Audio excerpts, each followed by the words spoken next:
سب سے بڑا مسئلہ یہ ہے کہ قربانی واجب کس پر ہے. قربانی واجب کس پر ہے؟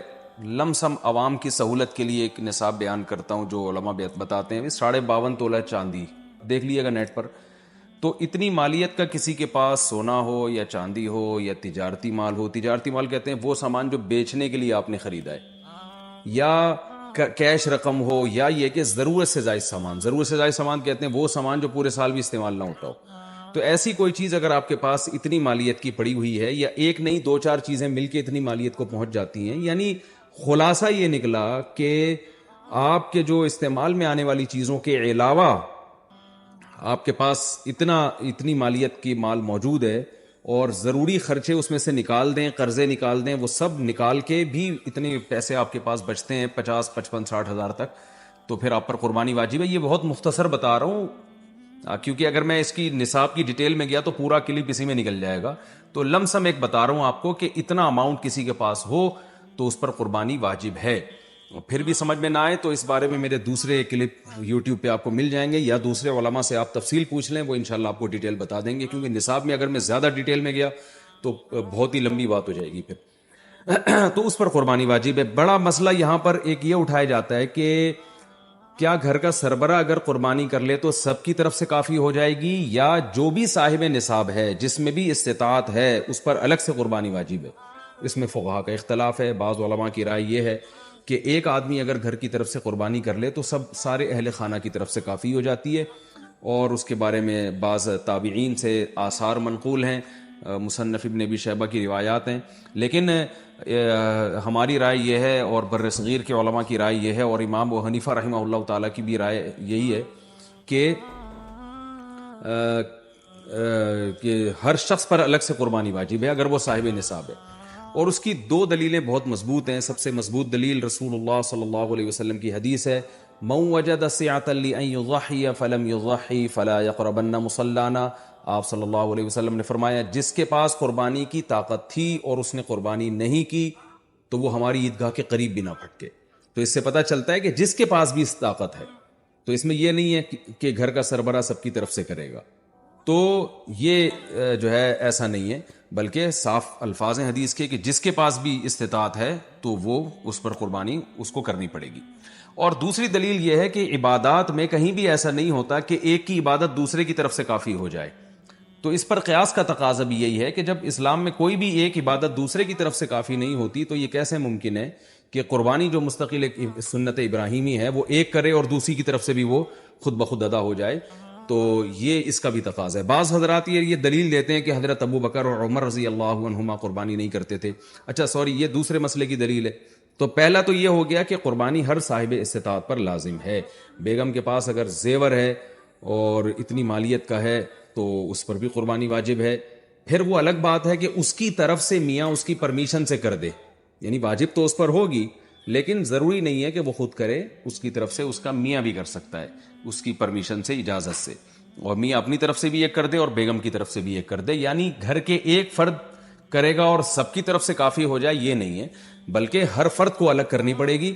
وہ الگ بات ہے کہ اپنے پیسے سے کرنا ضروری نہیں ہے, وہ فرد خود کرے یا کسی سے کروا دے. پھر جب کسی سے قربانی کروائے گا تو اس کو پیسے دے, یا جو قربانی اس کی طرف سے کر رہا ہے وہ خود اپنے پیسے استعمال کر لے تو بھی ٹھیک ہے. یعنی یہ بھی ٹھیک ہے کہ ابا, آپ کے جو ابا ہیں, آپ کے جو والد صاحب ہیں, وہ قربانی کر رہے ہیں اور سب بالغ بچوں کی طرف سے کر رہے ہیں, پیسے کسی سے نہیں لے رہے, تو بھی ٹھیک ہے, کوئی حرج نہیں ہے. یا شوہر بیوی کی طرف سے کر رہا ہے اور پیسے نہیں لے رہا اس سے, تو بہت اچھی بات ہے, ایسا نیک شوہر اللہ میاں سب کو دلائے. تو یا بیگم صاحبہ کر رہی ہیں اپنے خرچے پہ اور میاں کی طرف سے بھی کر رہی ہیں, میاں سے پیسے نہیں لے رہی, تو سبحان اللہ, بہت اچھا لگا آپ کو سن کے, تو ہمیں بھی بہت اچھا لگا.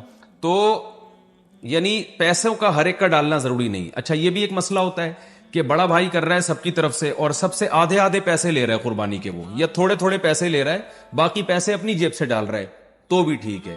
یعنی جس کی طرف سے قربانی ہو رہی ہے اس کے لیے خود سے پیسے یعنی خرچ کرنا ضروری نہیں ہے, اس کی طرف سے اگر کوئی اور خرچ کر دیتا ہے تو بھی ٹھیک ہے, چاہے پورے پیسے خرچ کرے یا آدھے پیسے خرچ کرے.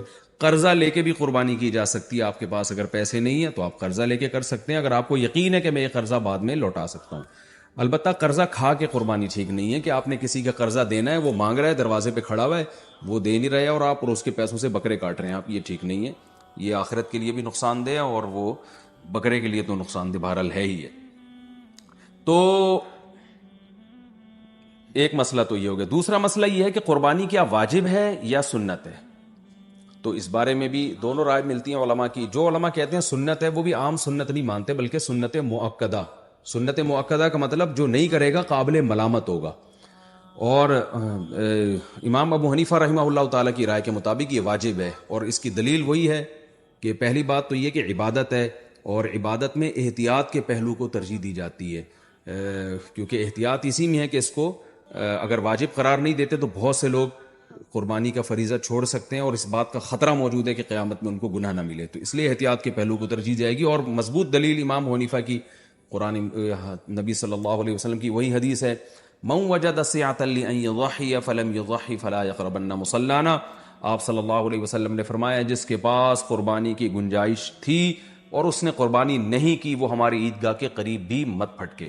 آپ صلی اللہ علیہ وسلم 10 سال مدینہ منورہ رہے، ہمیشہ آپ صلی اللہ علیہ وسلم نے قربانی کی ہے۔ بعض حضرات یہ دلیل دیتے ہیں کہ حضرت ابو بکر اور حضرت عمر نے قربانی نہیں کی اپنے دور خلافت میں، اس سے پتہ چلتا ہے کہ قربانی واجب نہیں ہے۔ تو یہ دلیل اس لیے درست نہیں ہے کہ حضرت ابو بکر اور حضرت عمر رضی اللہ تعالیٰ عنہ مسکین تھے، غریب تھے، اگرچہ مسلمانوں کے خلیفہ تھے، لیکن یہ ان کی ایک کوالٹی تھی کہ اتنے لاکھوں مربع میل کے مالک ہونے کے باوجود وہ پیون زدہ کپڑے پہنتے تھے، تو صاحب استطاعت پہ قربانی واجب ہے۔ یہ دونوں حضرات بڑے تھے مگر قربانی نہیں کی انہوں نے، جیسے کہ روایت میں آتا ہے اس کی وجہ استطاعت نہ ہونا۔ تو استطاعت اگر نہیں ہے تو پھر قربانی لازم نہیں ہے، بلکہ اگر آپ قرضہ لے کے قربانی کرو گے اور خطرہ ہے کہ میں قرضہ ادا نہیں کر سکتا تو پھر تو جائز ہی نہیں ہے آپ کے لیے، کیونکہ دوسروں کا حق دبا کے آپ کے لیے عبادت کو کی بجا آوری یہ ٹھیک نہیں ہے۔ اس کی فضیلت کیا ہے قربانی کی؟ رسول اللہ صلی اللہ علیہ وسلم نے ارشاد فرمایا بقرعید کے دنوں میں یا ایام نہر میں اللہ کو جانور کا خون بہانے سے زیادہ کوئی عمل محبوب نہیں ہے، اور ہر بال کے بدلے میں اللہ نیکی عطا فرماتے ہیں۔ یہ قربانی کی بہت بڑی فضیلت ہے، اور اس کی فضیلت آپ علماء سے بیانات میں سنتے ہیں۔ میں بھی چونکہ بہت مختصر جلدی بات کر رہا ہوں تاکہ میں پورے موضوع کو جلدی سے سمیٹ لوں۔ اب مسئلہ یہ آئے گا کہ جی قربانی، ایک بڑا اہم مسئلہ آج کل یہ چل رہا ہے، نبی صلی اللہ علیہ وسلم نے فرمایا کہ عید کی نماز کے بعد جس نے قربانی کی تو قربانی ہوگی، نماز سے پہلے کر لی تو آپ نے اس قربانی کو قبول نہیں کیا۔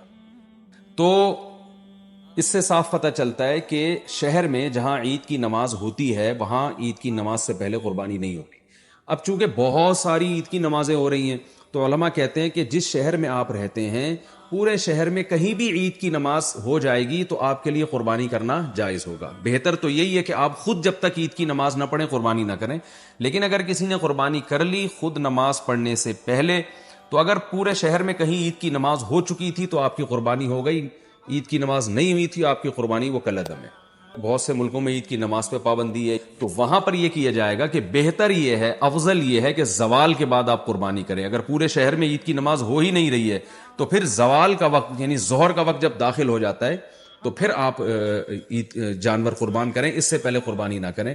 لیکن اگر اس سے پہلے کسی نے قربانی کر لی تو فقہا کی ایک رائے یہ بھی موجود ہے، انشاءاللہ وہ قربانی بھی ادا ہو جائے گی، یعنی صبح صادق کے بعد بھی اگر کسی نے قربانی کر لی تو قربانی ہو جائے گی۔ لیکن بہتر یہ احتیاط اسی میں ہے کہ ایسے جگہوں پہ جہاں عید کی نماز نہیں ہو رہی ہے، بعض کنٹریز ایسے ہیں جہاں عید کی نماز نہیں ہوتی، تو وہاں پر پھر آپ زوال کے بعد جانور کو قربان کریں آپ۔